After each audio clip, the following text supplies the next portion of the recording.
आत्मा परमात्मा च मुक्तानां परमा गतिः योगो योगवितां नेता प्रधानपुरुषेश्वरः सर्वः सर्वशिवस्थानुर्भूतादिर्निधिरव्ययः स्वयंभू शम्भुरादित्यपुष्कराक्षो मगाश्वनः अप्रमेयो ऋषिकेशो पद्मनाभोऽमरप्रभुः अग्राग्ये शाश्वतकृष्णो लोकिताक्षप्रदर्दनः ईशानप्राणदप्राणो ज्येष्ठश्रेष्ठप्रजापतिः ईश्वरो विक्रमी धन्वी मेधावी विक्रमक्रमः सुरेशशरणं शर्म विश्वरेता प्रजाभवः लोकत्रयाश्रयः विजितात्मा विधेयात्मा सकीर्तिचिन्हसंशयः भूषयो भूषणो बोधिर्विशोकशोकनाशनः अनिरुद्धो प्रतिरथप्रद्युम्नो मितविक्रमः त्रिलोकात्मा त्रिलोके च केशवकेशिक हरिः अनिर्देशव पुर्विष्णुर्वीरो नन्दो धनञ्जयः ब्रह्मविद्ब्राह्मणो ब्रह्मी ब्रह्मज्ञो ब्राह्मणप्रियः मगाकृतुर्मगायज्वा मगायज्ञो मगा अविः पूर्णपूरयिता पुण्य पुण्यकीर्तिरनामयः वीरः रक्षणः सन्दो जीवनं पर्यवस्थितः चतुरश्लोकवीरात्मा विदिशो व्यादिशो दिशः जननो जनजन्मादिर्भीमो भीमपराक्रमः ऊर्ध्वक सप्तताचार प्राणद प्रणवप्पनः तत्त्वं तत्त्वविदेकात्मा जन्म मृत्युजराधिकः यज्ञो यज्ञपतिरेज्वा यज्ञाङ्गो यज्ञवावनः यज्ञान्तकृत्यज्ञगुह्य अन्नमन्नादयेव च देवकीनन्दन वनमालीगतीशार्गी सङ्गी चक्री च नन्दकी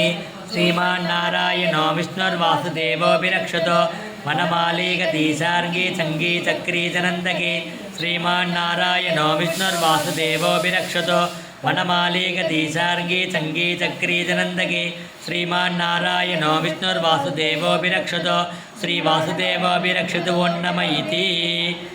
तं कीर्तनीयस्य केशवस्य मगात्मनः ययिदं तृणया नित्यं यस्यापि परिकीर्तयेत् वेदान्तको ब्राह्मणस्य क्षत्रियो विजयी भवेत् धर्मार्थी प्राप्नुयात् धर्मम् पार्वत्य उवाच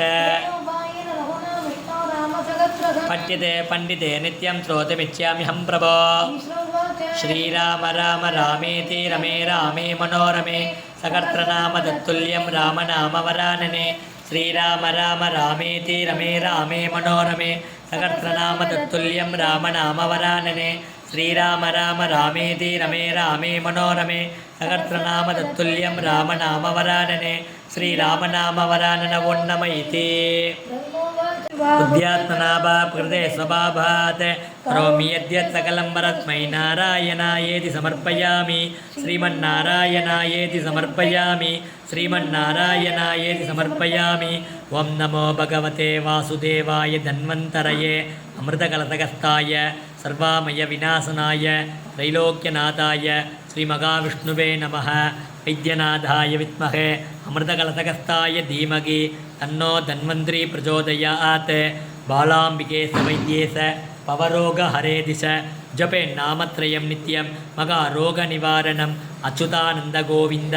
नामोच्चारणभेषजात् नश्यन्ति सकला रोगा सत्यं सत्यमदाम्यगम् अस्मिन् परात्मन्ननुपात्मकल्पे त्वमित्तमुत्तामितपद्मयोनिः अनन्तभूमा मम रोगराशिं निरुन्ति वादालय वासविष्णोः शीतले त्वं जगन्माता शीतले त्वं जगत्पिता शीतले त्वं जगद्गुरुं धर्मवर्धिनी लोकातीता गुणातीता सर्वातीता समात्मिका बन्धुकुसुमप्रज्ञ बाला लीला विनोदिनी सुमङ्गली सुखकरी श्वेताट्या सात्रिणी सुमङ्गली सुखकरी सुवेशाट्या सुवासिनी सुमङ्गली सुखकरी श्वेताट्या सात्रिणी सुवाचिन्यर्चन प्रीता शोभना शुद्धमानसा हिन्दुदर्पण सन्तुष्टा पूर्वजा त्रिपुराम्बिका दशमुद्रा समाराध्या त्रिपुरा श्रीवशङ्करी ज्ञानमुद्रा ज्ञानकन्या ज्ञानकेयस्वरूपिणी योनिमुद्रा त्रिकण्डेति त्रिकोणाम्बा त्रिकोणका अनगात्पुत सारित्रा वादिदार्थप्रदायिनी अप्यासदिश यज्ञाद षडद्वादीतरूपिणी व्याजकरनामूर्तिरज्ञानद्वान्ददीपिका आपालकोपविदिता सर्वानुलङ्घ्य साधना श्रीचक्रराजनिलया श्रीमन्त्रिपुरसुन्दरी श्री शिवा शिवशक्तेकरूपिणी ललिताम्बिका एवं श्रीललिता देव्या